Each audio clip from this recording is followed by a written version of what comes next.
The Sports Renegades podcast on SportsTownChicago.com. Tonight we're gonna take no prisoners. This time we're gonna live our dream. Tonight the orange and blue delivers. Hard-working town, hard-working team. Tonight the hardwood's burning and the crafts will keep on working. Get behind the orange and blue with all your might. Cavs basketball tonight's the night. Cavs basketball tonight's the night.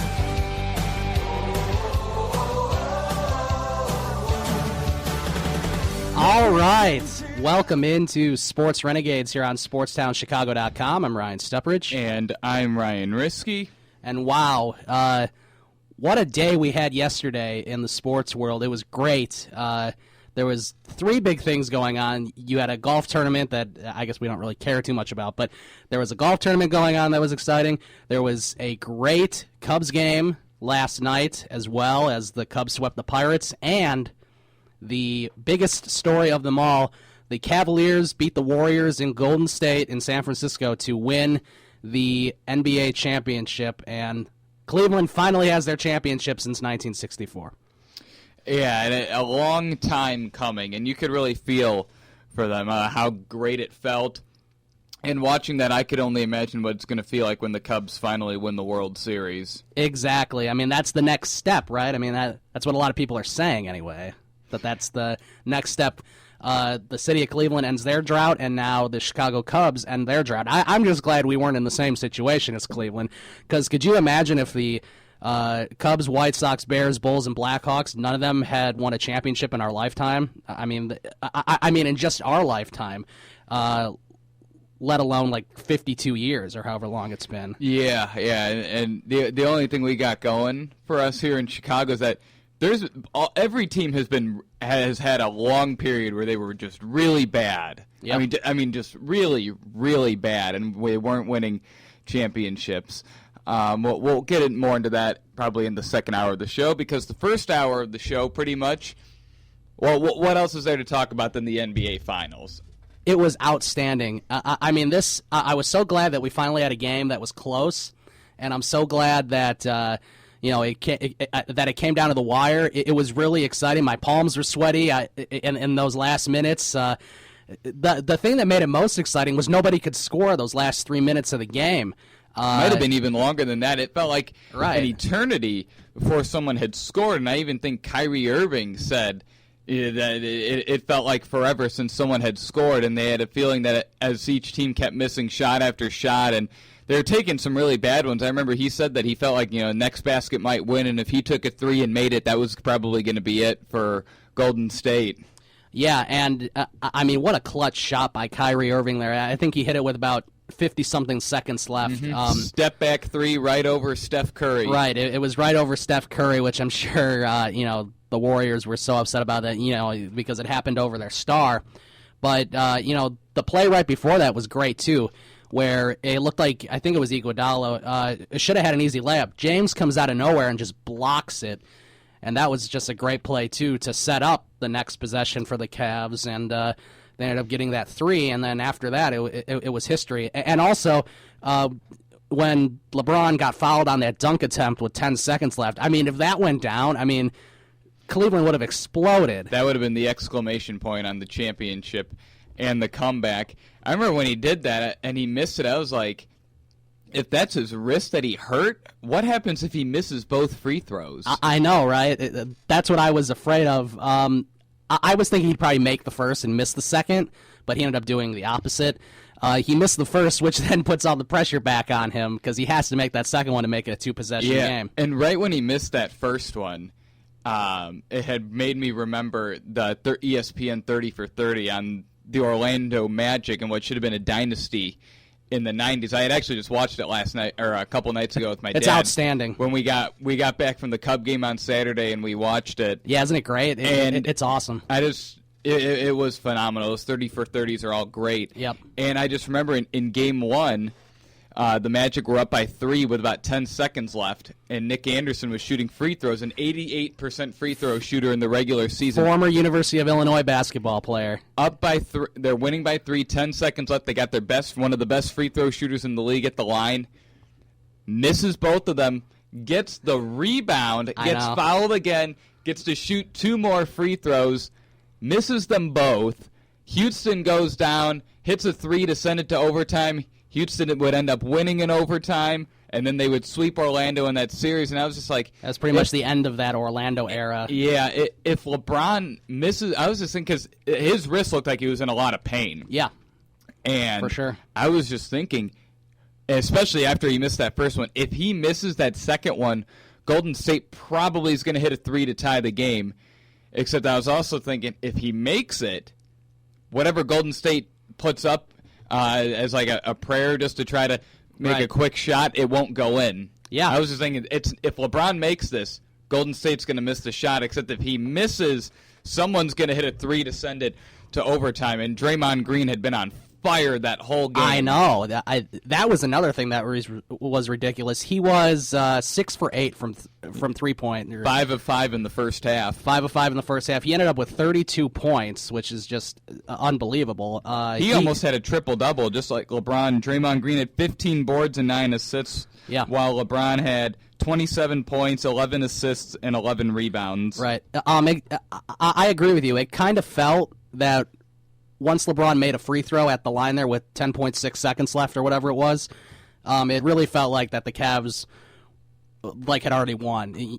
Like, I could feel the celebration starting. It didn't matter what Golden State tried to shoot because it wasn't going in, and it was going to be Cleveland's night right there. Mm-hmm. Right. It was just kind of one of those feelings. If he misses it, I'd say the chance of Golden State making the shot to send it to overtime would have been really high. Yeah. Except once he made it, I was just like, whatever terrible shot they're going to put up is not going to come close. Because during that 4-minute time period when it was still tied at 89, each team, just kept putting up just terrible shot after terrible shot. And Steph took a terrible shot. LeBron took a terrible shot. Kevin Love took a terrible shot. Klay Thompson took a terrible shot. It was ridiculous. Mm-hmm. And Steph made multiple terrible shots. And another play that probably is being overlooked that ended up being huge in the game was at the end of that fourth quarter when Klay Thompson hit that 2 with his foot on the line. Yep.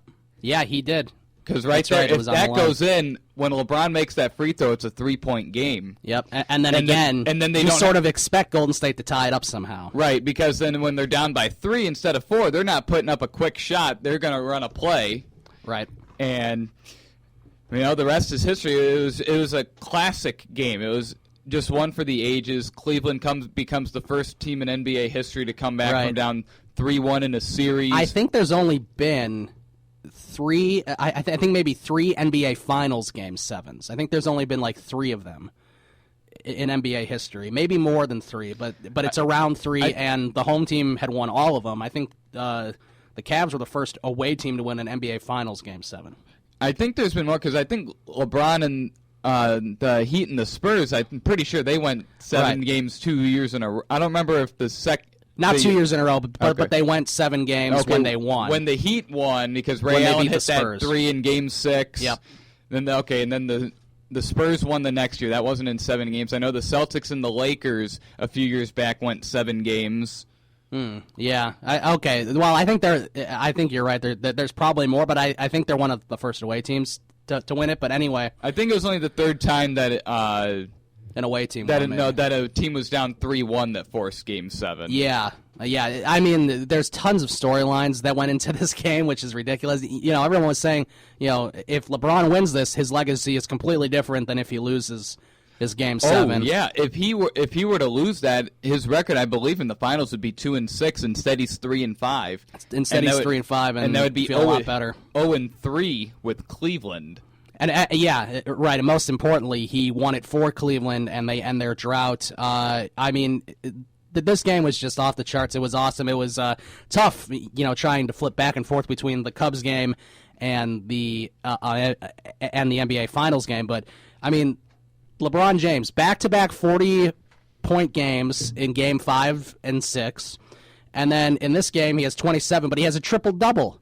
See, that's another thing that I'm glad you brought up. See, that when Steph Curry's wife made that tweet after Game 6 that the NBA was rigged, so stupid. I was just thinking, how did the NBA rig it so that LeBron could score 41 in Game 6? Right. LeBron had 41 points, 8 rebounds, 11 assists, 4 steals. They weren't going to lose that game in Cleveland and either. 3 blocks. Tristan Thompson had 15 points and 6 rebounds. And you had Draymond Green back for that game. Draymond Green was back. And then also, I don't know how the NBA could rig it so that Klay Thompson was 3 of 10 for threes and Steph Curry was 6 of 13. I mean, there was some great defense on those two players too. Mm-hmm. I mean, by the Cavs. And Draymond Green only had 8 points in 40 minutes in Game 6. Like, how did the NBA can't rig that? I mean, I know that what's a foul in the NBA is almost as much of a controversy as what's a catch in the NFL, except that the NBA can't rig it so that LeBron can go off like that in Games 5 and 6 and bring him up Game 5.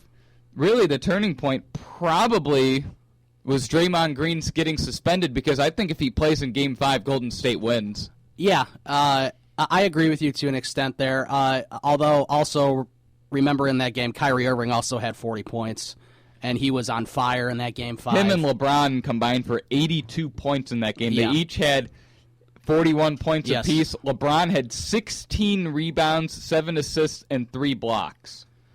Yeah, I mean, I just think the series was destined to go 7 games. And, I mean, sure, I thought that the Cavs would lose when they were down 3-1. I think everyone did.